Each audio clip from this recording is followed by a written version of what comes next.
this is working. So it is, I probably look.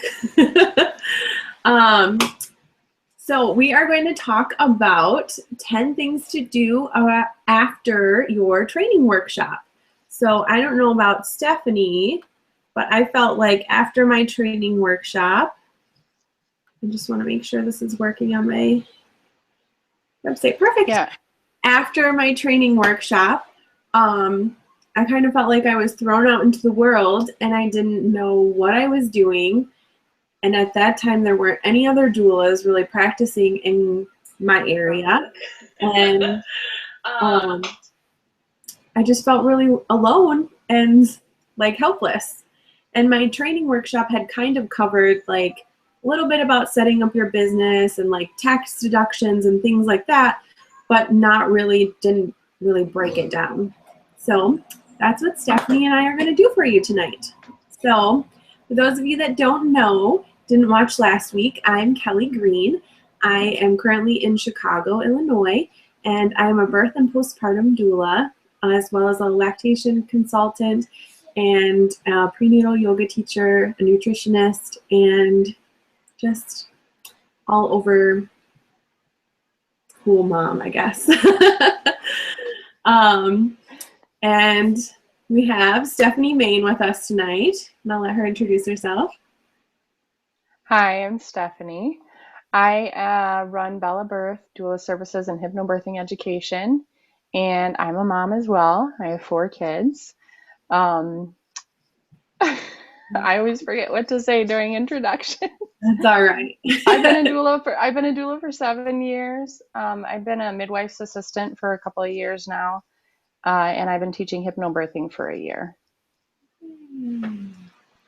Yeah, and I have been a doula for almost 10 years now. So we have been through it.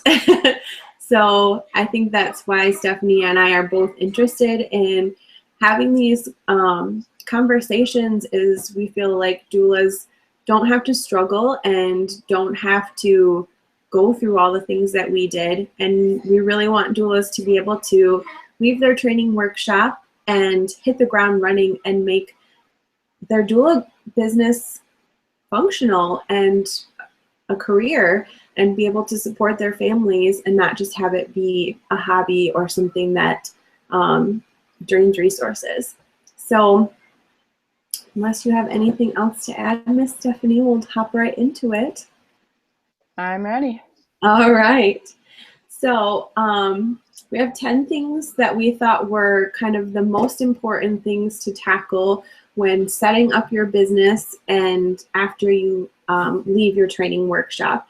And we organized them from what we felt like was most important to least important.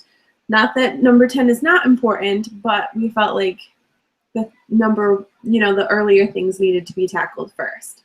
So number 1 is research small business requirements for your state. So this is going to be different for each state. And some states is as simple as going to your local, township office and just getting a business license or doing business as license. Some states, if you're operating under your name, like Kelly Green Doula Services, you don't even need that. So it's a simple Google search, and you can find that out. You can also, each state or each city has their small business requirements. So if you Google that, it's very easy to find. You have anything to add with that, Steph? No, it is a very important step. When I got out of my training, I was really excited. I was really excited to be a doula, and I emailed everybody I knew and wanted to hit the ground running, but I really had no business skills whatsoever. And so it was fine at first, and I thought I could get by with being lazy in that area, but it very quickly slowed me down kind of at the height of the beginning of my practice. And so I tripped myself up in a lot of different ways. So it's a very important step to take. You are a professional. Kelly kind of mentioned in our last streaming that um, her training really prepared her that this is a career, you're a professional, this is what you're going to do for a job. And my training more was just like the warm fuzzies, like the passion, the calling about why I was doing it. And so the business aspect I was really lacking in, and I needed more education. And it took me a while to go find that small business education. And what obstacles did you come up against when you, like those hurdles that you were talking about? Well, people aren't going to be as likely to hire you at an interview if you're not professional and if you don't, have your calendar set up and you don't have the money all figured out and you don't have your contract already. It can really come off as unprofessional. And so then I would get nervous at interviews and prenatals and things like that when these conversations would come up because I just wasn't prepared for those conversations. Um, and I made things more complicated for myself. And so my job, became just a little more complicated and a little less efficient than it could have been if I had taken the time to set this part up from the get-go. I think that's a huge difference between donor trainings and pro doula trainings as well, because I think donor training was very much about the warm fuzzies and the calling, and it focused a lot on like the practical skills and like learning, hands-on techniques, where pro doula I felt like focused more on the actual business and like setting up business things and some of the other stuff that we'll talk about later. So different philosophies. So well, let's move on to number 2. So number 2 is establish accounting, tracking systems, create an individual checking account. So this is really, really important. And this is something that I neglected for a long time.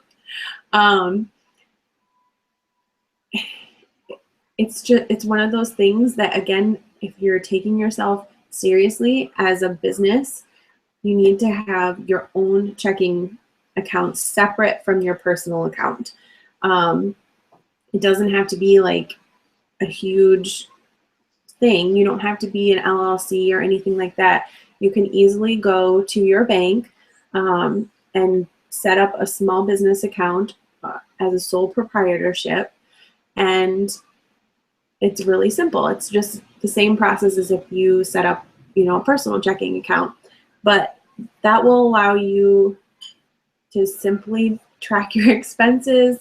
It'll make it easier come tax time. It will just make you way more legit. QuickBooks and FreshBooks are accounting software that you can send invoices through. But if you are still pretty new in your practice, just a simple business checking account will allow you to track your expenses and see at the end of the month what's going in and out. And depending on what bank you have, like Chase or other things, you can set up like little pie charts and things like that and see exactly where your money's going. Your Doula Biz as well has tracking software built into it, and you can send invoices to your clients through that as well. And I feel like, I don't know if Stephanie will agree, but I feel like more and more people are moving more towards paying digitally. So it's really nice to be able to send people invoices digitally, and then they can either pay you via PayPal or Chase QuickPay or whatever their bank digital option is, and then you can track that through your software. So what do you use, Miss Stephanie? Your Doula Biz actually works really great. And like I kind of already said, setting this up ahead of time, taking the time to sit down and learn how to use these systems, find one that works for you and works for your habits already so that you'll be more likely to use it. Whether that means just using a simple checking account and writing out invoices, or if that means using your Doula Biz and invoicing your clients from online and letting them pay you on PayPal, or using Square, or whatever you use. Find something that's going to fit in with your habits already. Take the time to set it up, because in the long run, then you're going to spend less time doing the business aspect of it and more time doing the part of the business that you really love, which is Yeah. supporting clients, getting to know families, and spending your time on that, because you have this system all set up. It'll make it easier on you. Yeah, I really like your doula biz because it can be all combined in there, and you can have your, charting in there. You can see all your clients. You can invoice from there. You can track your expenses.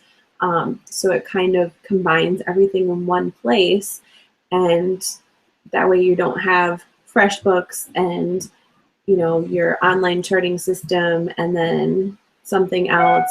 It's all combined into one place. And all those fees, like you have a fee for your bank account and a fee for your doula biz or your Square fees, any of those fees are tax deductible. So keep track of those, and then at the end of the year, they're all tax deductible.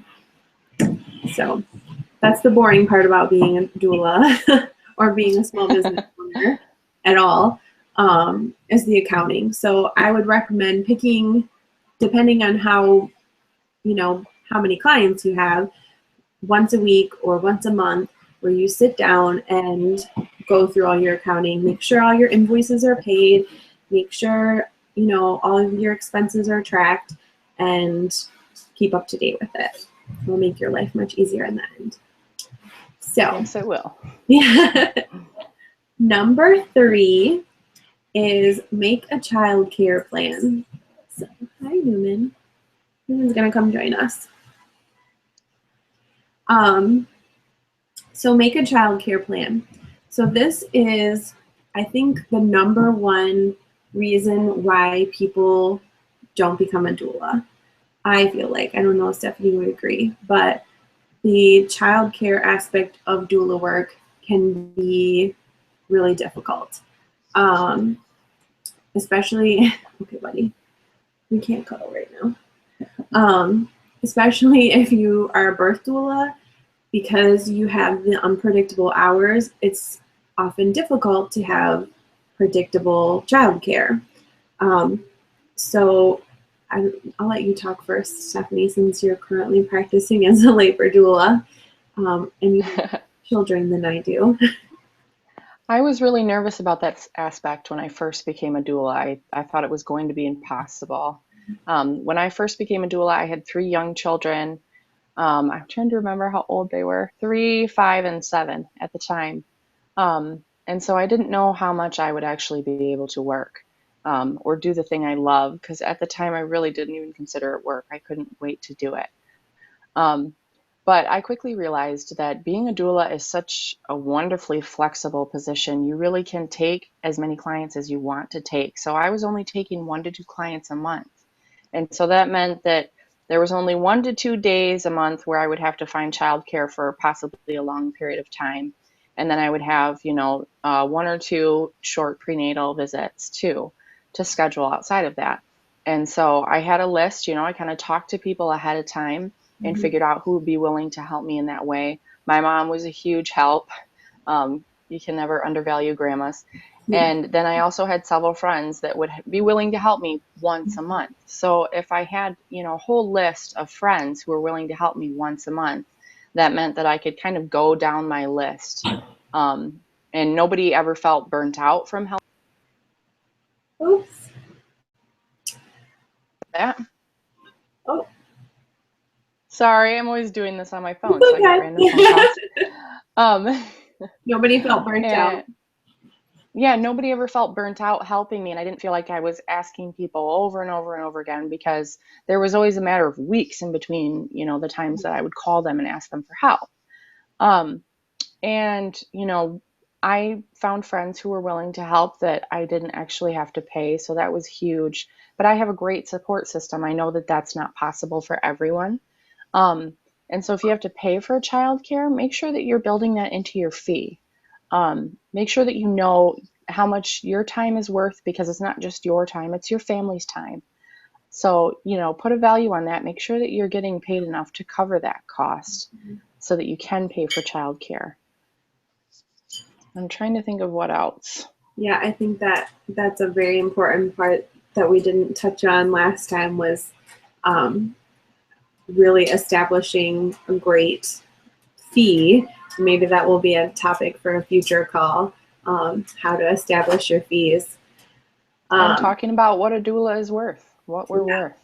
Mm-hmm. So when I started as a doula, I didn't have any kids. And then when I had my daughter, it was really difficult for me because I had this itty bitty baby that I was trying to breastfeed and worry about pumping while I was gone. So that was a difficult time in my doula work. So I had to not only bring my doula bag with me, I had to bring my pump with me and figure out how I could pump and support the mom. So that's definitely a challenge. But I agreed 100% with Stephanie with the list. And I had the list posted, I still have a list posted in my kitchen cabinet. Opened the cabinet door and there was a list of babysitters and people, if they needed to go for whatever reason, if I was at a birth and Granny needed to go to work, she knew she just started at the top of the list and then went down, and whoever said yes came over, and she would just text me, so and so is with Penny and can be here until 4 or whatever, and then Daddy will be home from work. So there was only one time that Penny had to come with me to birth. But yeah, I think creating a list, if you have family, using family. If you have to use a babysitter, if you don't have family in your area, talk to your babysitters and see if you can work out with them an on-call schedule too. So if you have one trusted babysitter, see if you can work out an on-call fee for them. So if these 2 weeks are your on-call window, see if that babysitter could be on call for a certain fee, and then build that into your doula fee. You get flexible, and I think that's one of the reasons that it's really nice to have the co-op doula model, where you have other doulas that you're working with, because there were times that Stephanie and I traded childcare, or Stephanie and other doulas, called each other and traded childcare. So I think that's a great reason to have a partnership or a co-op, because you can have those people to depend on, because your family is not going to always be available. So is there anything else that we need to add for that? No, I think that about covers it. If you have any other specific situations that you're in, or other specific questions about any of the topics we've covered so far, you can always post comments here, or email either of us, or message us on Facebook. So if you have other situations, childcare situations that we've missed, let us know. I think that's the biggest reason why people are afraid to do labor doula work, is because of the childcare. But it can be done. It's been done by lots of women. And if you want to, postpartum is much easier because you can schedule. You can, rely on a babysitter to be there for certain times. But it's still difficult. So, all right, number 4. Research what is currently being offered in your community and develop your niche market and explore what's important to you. So what do we mean by that? So if you're in Chicago and there's 50 doulas in your area, it's going to be really difficult for you to just say, hey, I'm a new doula, if there's nothing that distinguishes you from the other doulas. Same thing for Grand Rapids, same thing for anywhere else. There's nothing else that's distinguishing you from any of the other doulas. It's going to be really difficult for you to have any Google recognition when people are looking you up. Facebook, same thing. Instagram, same thing. And it's going to be really difficult for you to build your brand and get your name out there. So figure out what makes you different from the rest of the doulas. What makes you stand out? What are your passion areas? What are your favorite things?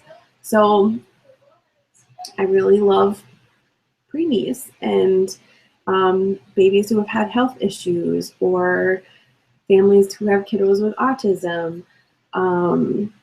Those are kind of my little niche areas. I don't know, what do you think your niche areas are, Stephanie? I've always been very passionate about VBACs, vaginal births after Mhm. cesarean. I helped to start the ICANN chapter in Grand Rapids because there was such a strong need for it. And the VBAC moms that I've seen in labor are some of the strongest women that I've ever met. So that's always been, a calling of mine. I also am a big advocate for out of hospital deliveries. I had 4 home births myself. So I'm a really big advocate for that. As well as hypnobirthing. I teach childbirth education. I teach hypnobirthing classes in Grand Rapids. And so I love, supporting my hypnobirthing moms through their births as well. So for Stephanie, her niche market is VBAC moms, home births, and hypnobaby or hypnobirthing. So that is going to be the areas that she focuses her marketing on.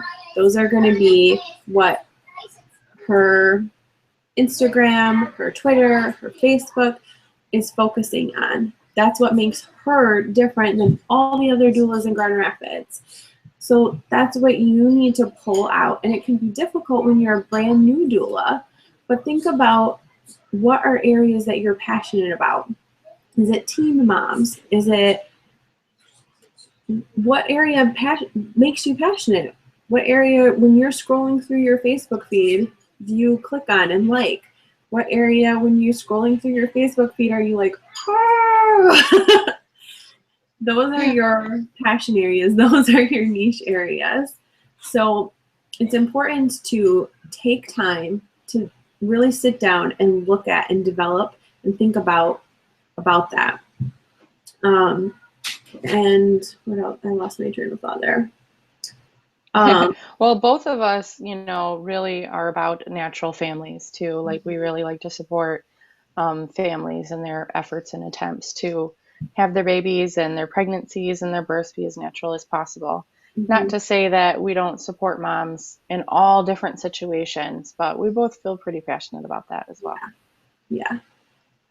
So that kind of ties into my little second piece with that. So if you, I think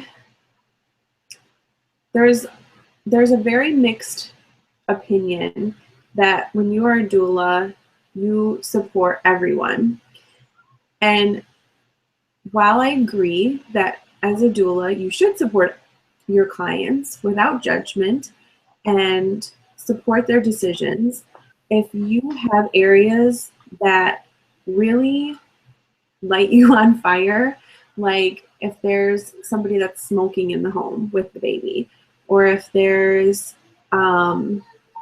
circumcision is your hot button issue, then it's okay to say, you know what, I can't work with families that do XYZ.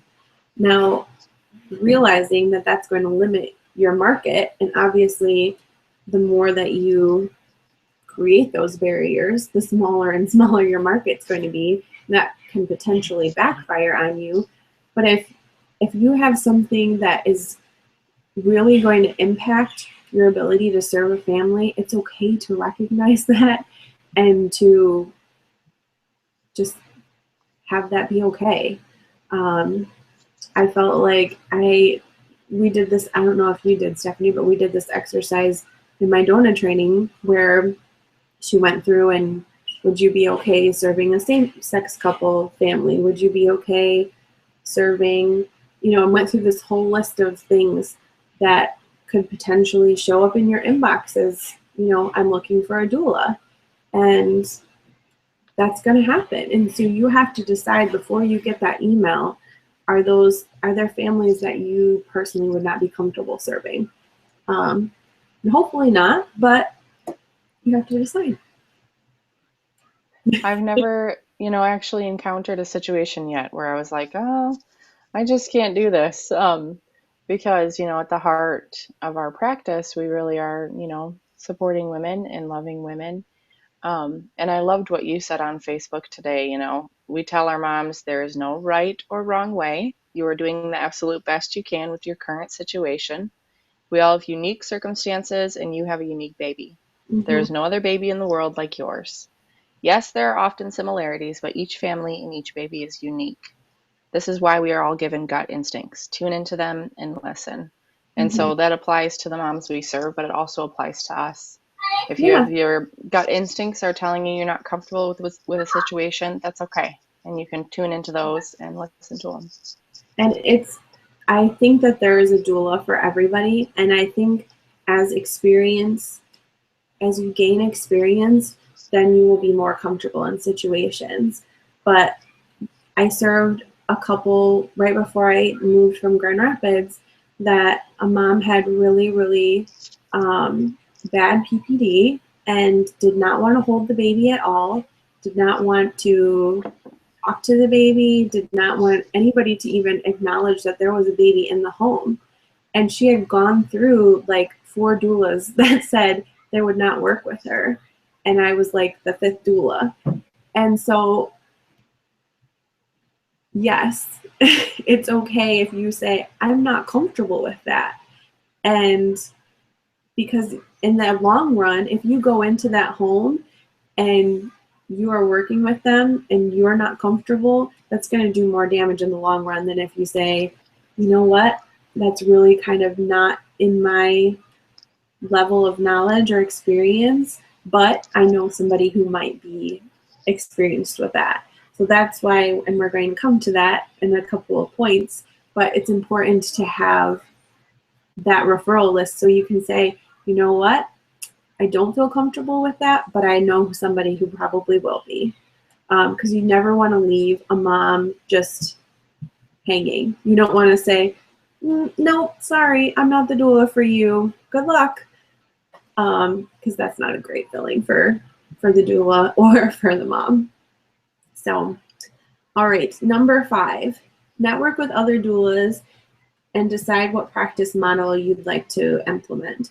So we kind of touched a little bit on this with the childcare, but I think it's so important to network with other doulas because you just need that community after a difficult birth, a difficult experience with a care provider, any number of things.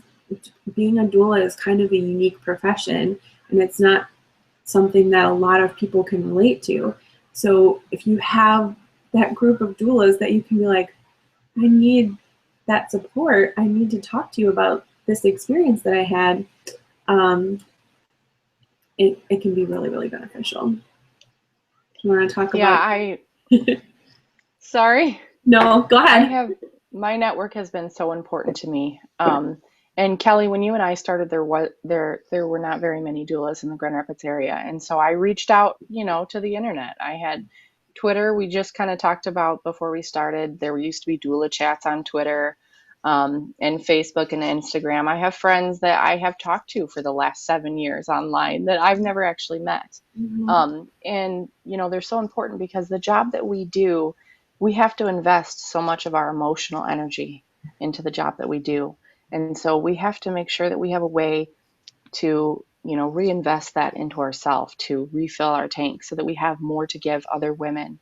And so, having a network of doulas, reaching out to doulas in your community or the online community if you don't have any around you, is important for many reasons. Backup, we've kind of talked about.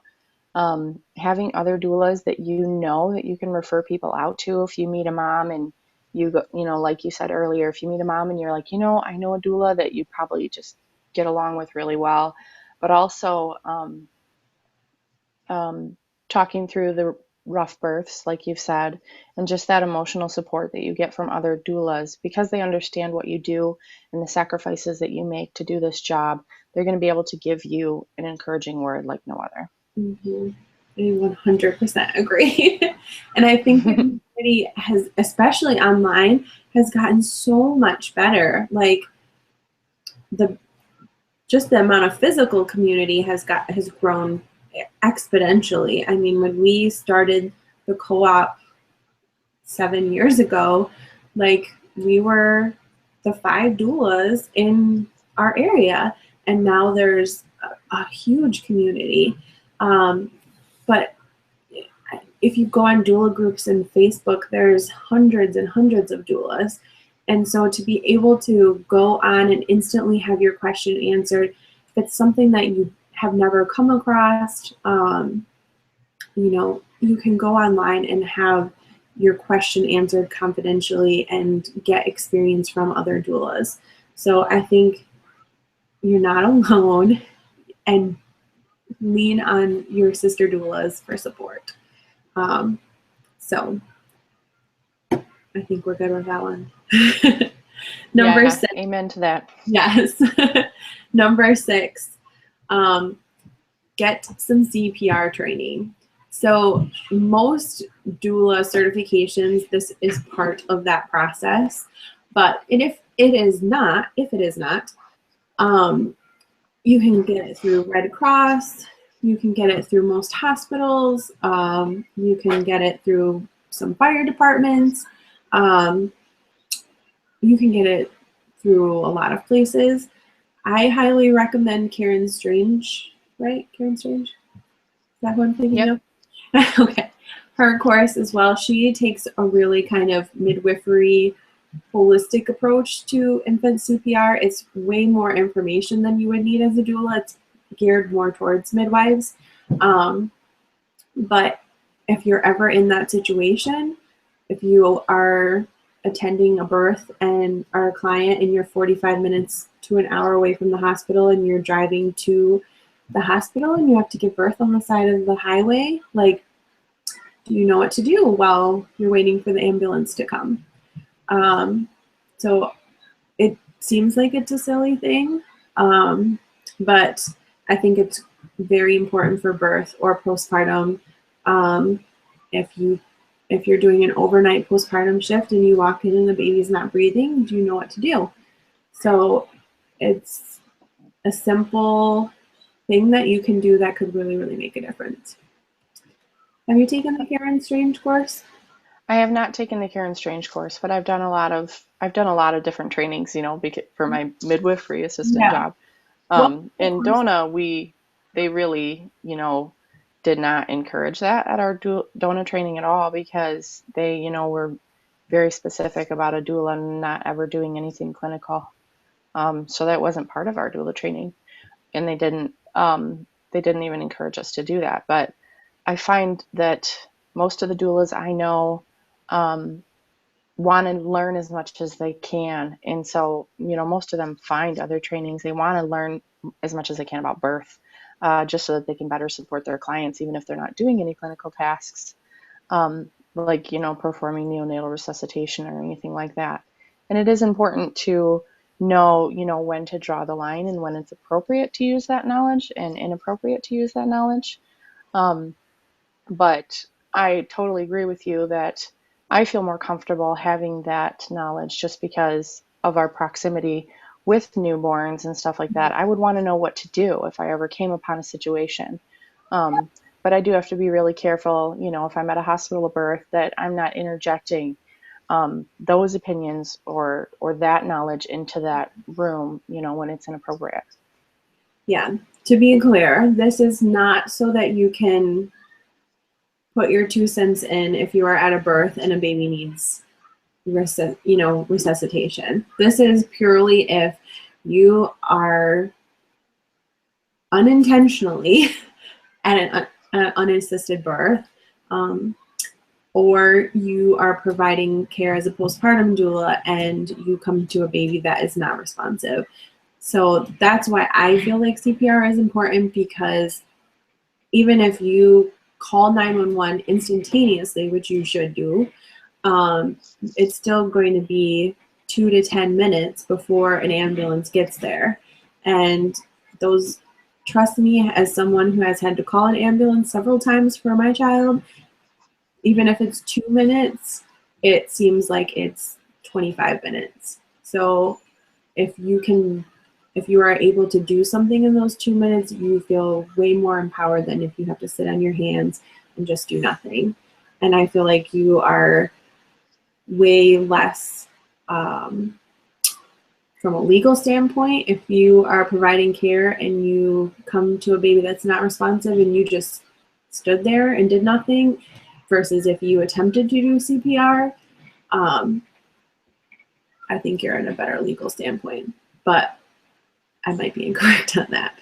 So number 7, and we kind of touched a little bit on this with number 4, but number 7 is develop a brand, name, logo, color scheme, and think of your target market and clientele.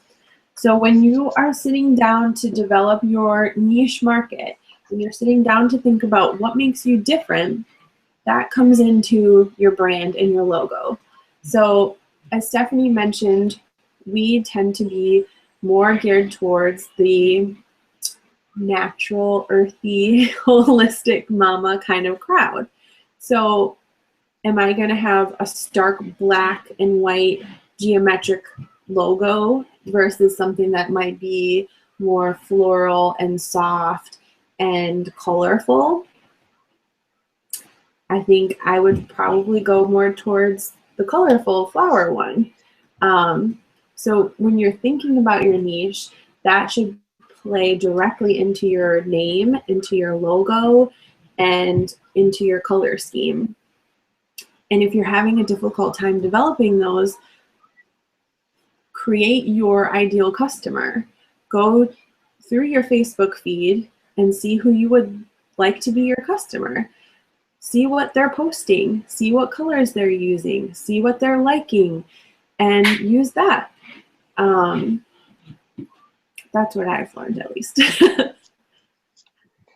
Yeah, that's kind of what I've done as well. Like, and I really love design. I had so much fun doing this. I probably spent way more time on my graphic design and on my branding than my business aspect when I first started, and it was a little unbalanced, I must admit. But I have a lot of fun doing this. So I think your suggestions are really spot on. Mhm. I when I became a doula, I felt like there wasn't a lot of very professional doulas out there. That most of them were kind of, more geared towards the holistic mamas and, had natural, aspects and stuff like that. And so I kind of did try to go more Mhm. modern, kind of the opposite look for it. Um, and went with simple color scheme, and my website is pretty modern, pretty white, and I spent a lot of time developing a logo that looked very professional. But so you got to just find what works for you, and what feels good to you, and like you said, finding your target audience. Those are great suggestions. And if your target audience is somebody that's earning over $100,000 a year and is a professional working mom and, goes to Pottery Barn and that kind of thing, yeah, then a very modern, clean logo would be appropriate. But you have and you can have both. You can have something that kind of goes in the middle, but you have to think of kind of where your ideal client would be. So I wanted to talk just briefly, and I'm going to pull up my, because I know it can be kind of overwhelming to create a logo. So there's a couple of options. You can obviously hire a graphic designer, but when you're a brand new doula, that can be expensive, and not everybody has that startup income right away. So what I did was go into an app called Rhonna. It's RHONNA, and I created mine in there. You can pick from there, and if you go to their website, it says anything that you create in there can be used for your personal marketing as long as you include it on your website. So that's what I've done. You can also use pickmonkey.com. Same rules apply for that. And you can create in there. They have a blank canvas, and you can pick a color. You can add like little butterflies or cute little things, add text to it. And it's really, it doesn't, like, I'm not a computer person and I figured it out. So if I can figure it out, you can figure it out. There, How did you create yours? there's a Martha Stewart scrapbooking app that I used to create my henna logo. I had proper, graphic design software when I first designed my logo, um, but did not have that software when I got my new computer. And so I used the Martha Stewart scrapbooking app to create my henna logo. And then there's also Maker, Makr, that's really easy to use on an iPad. And they make it really, really easy to create a logo on there as well. And you can actually make business cards and postcards and all kinds of stuff on the Maker app. And there's also, what else have I used? I can't remember now that I'm trying to think of it, that I'm on the spot. But. So Google the other doulas in your area. Make sure you're not like using the same color scheme or the same, graphic as they are, because you will definitely piss some doulas off if you are a brand new doula and then you come in with the same logo as they have with different text. Because we have done that too. So anything else with that stuff? Oh, I remembered the other one I was going to suggest. There's hipsterlogo.com. So you can actually go to hipsterlogo.com and the options are limited, but they usually are right on trend. They have a lot of like trendy stuff on there. Like right now it's all stags and arrows. And so that's another really easy way and a free way to do it. Mm-hmm. You can also, there is, I don't remember the name of it, but there are some like graphic designers that will, like, you can put in, Duke, are you out there? What is the name of that logos thing that you were telling me about where you could bid? You could put what your specifications were for your logo and they could bid on it. I don't remember the service, but there are online services. There's online services where you can basically put in your specifications, what you're looking for, and then you can put how much you would like to pay, and then a bunch of graphic designers will create a logo, and then basically you bid and pick which one you like the most. And then you pay the graphic designer what you specified. So if you can afford to pay a graphic designer, that's a good way to go. If you can't pay the full fee. So I think that about covers it with that one. So number 8 is create a referral network for clients, including an IVCLC, a doctor, OBs, nannies, peds, ENTs who will clip tongues, I'll talk about in a second, chiropractors who are skilled in the Webster technique, and I'm sure Stephanie will have things to add, naturopaths, basically anything that you can think of, you should be able to refer clients to. Those are the ones that I feel like I get most commonly asked about, especially the ENT who will clip tongues, because I got all these babies who, in Grand Rapids, there was only one hospital who would clip tongues. And what I mean by that is babies who would be tongue-tied, so their frenulum, they would not be able to lift their tongue, which makes it very difficult to breastfeed. So they would get discharged home from the hospital and most often would lose weight. Oh, Duke is saying it is fiverr.com. So if you're interested in that. And they didn't know where to go. And once they left the hospital, it was very difficult for them to get their tongue clipped because not a lot of ENTs wanted to touch them. So that is an important skill to know who in your area will clip tongues. Often there's either dentists or pediatric ENTs, or sometimes midwives will do it. So yeah. And then the next most important thing I personally think is a good lactation consultant, or an IBCLC, which is a International Board Certified Lactation Consultant. So what are your thoughts, Stephanie? I often will find the groups. I feel like new moms will ask me,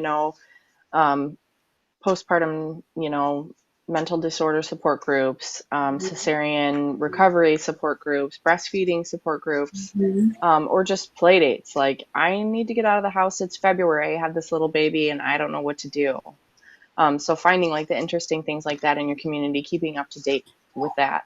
I don't have that like on my main resource list. My main resource list is basically professionals that someone is going to need in a childbearing year. And so there are so many different professionals that you might need. You've mentioned a handful of great ones, but I think I have 45 different categories on my resource list.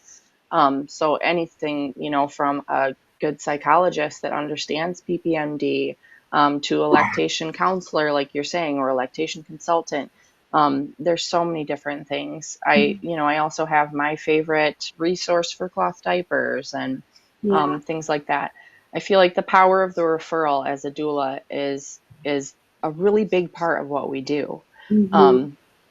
Another thing that we can kind of add to the list quickly here is making yourself an expert in your community, finding opportunities to share what you've learned and share what you know and share the things that you're passionate about, so that you become that person on Facebook that someone messages you and says, well, I know that you know stuff about this. So, do you know a person who can help me do this or that?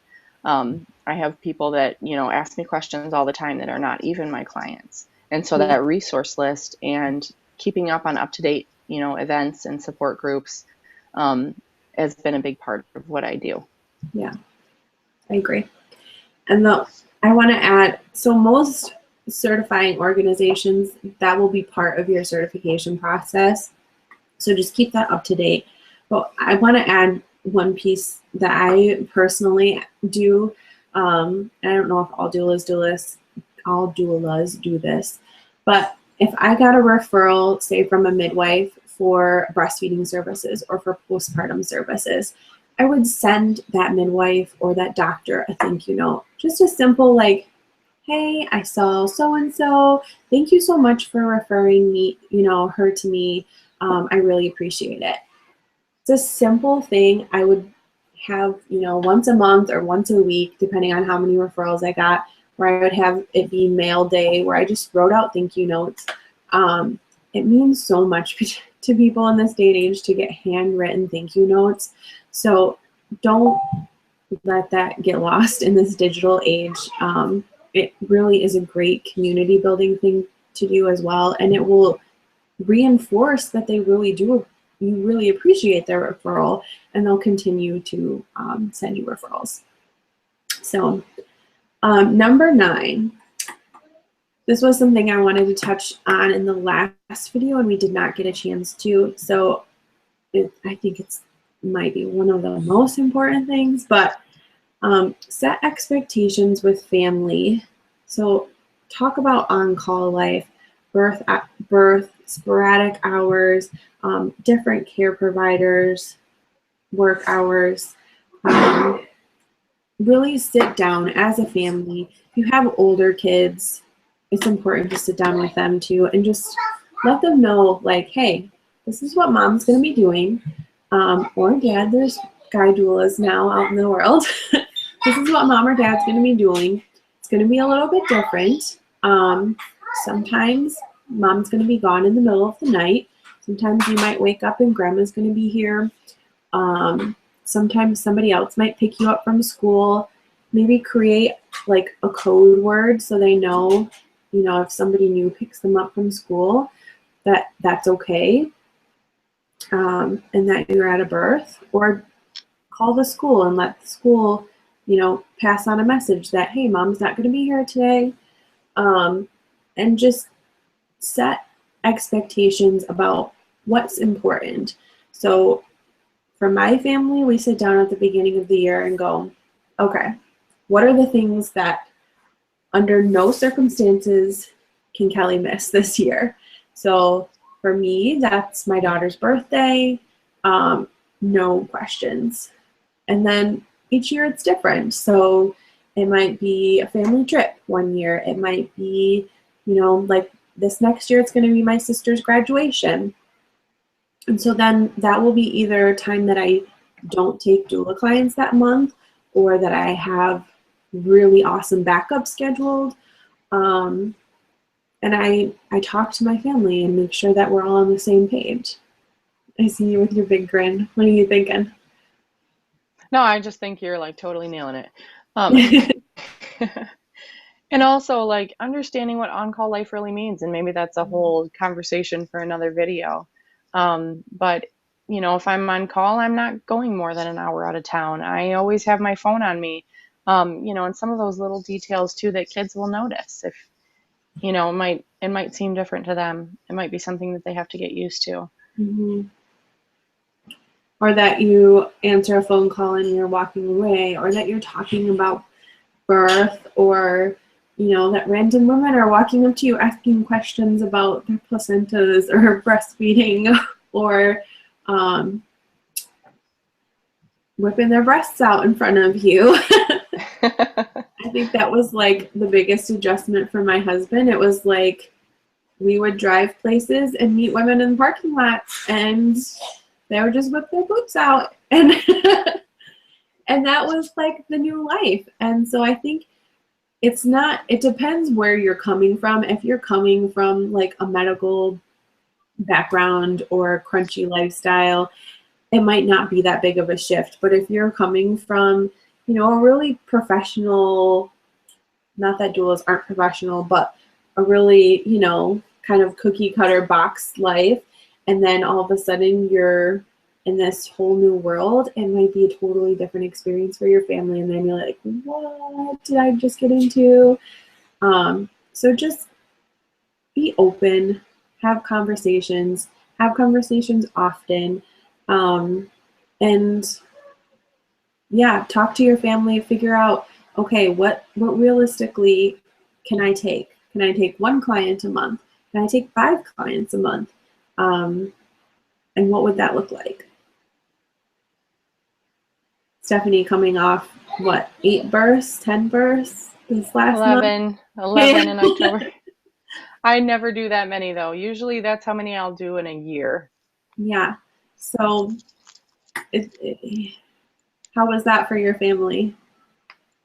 They've gotten used to the lifestyle. They're all very flexible. They're all very responsible and ready to chip in and help. But only because that was a short-term thing. Yeah. I think that we would all burn out very quickly if I tried to maintain that kind of volume. Having that conversation like, this month's going to be crazy, guys. Like, hang in there with me. Like, mommy's got a lot of births this month, but then once we get through this, it'll slow down. And just keep talking with your family. So, all right, last one. Train for your niche market.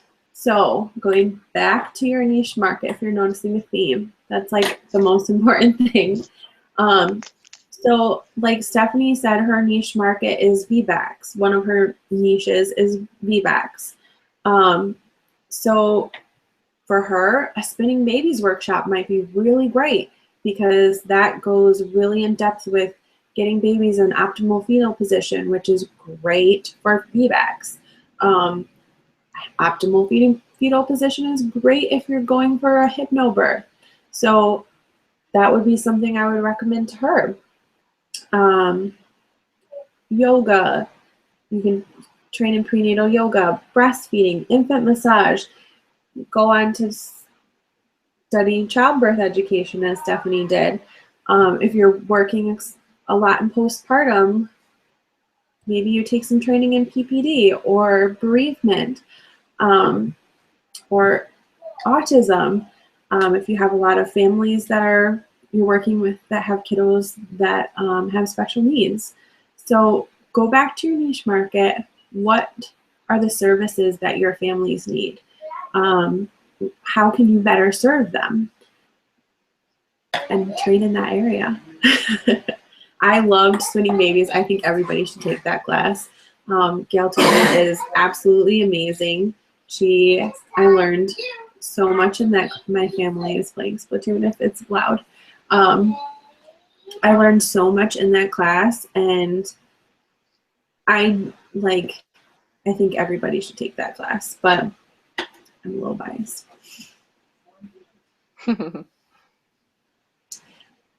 I think prenatal yoga is a great additional skill as well, because you have people like prenatal yoga trains you, again, to prepare for a natural birth, to prepare for optimal fetal positioning.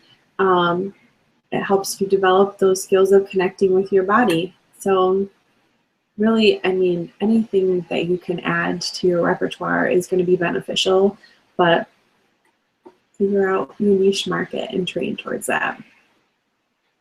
And there's other fun things that you can do, necessarily pregnancy, do henna art, Yes. or you could do belly casting, or you know, help people do blessing ways or baby showers. Like find what you enjoy doing. Yep. If you are Jewish, I've had a lot of clients who are Jewish and would love to have Jewish doulas who know about the whole brisk and that kind of thing. And I just kind of had to learn on my feet because I'm not Jewish. So we need all kinds of doulas because we have all kinds of people. So we need more doulas. I feel like that's the most important point that we can make, the most important thing that we can tell a new doula that's coming out of training, that there are lots of different women. They're so unique, and there are lots of different doulas, and they are so unique. You're not going to be the perfect doula for every woman, and that's okay. And it really keeps the competition out of this job, because I really feel like the moms that really want me there, that I'm at the births that I'm supposed to be at. And it's okay if somebody decides not to hire me. They will, you know, go find a doula that's just perfect for them. Yes.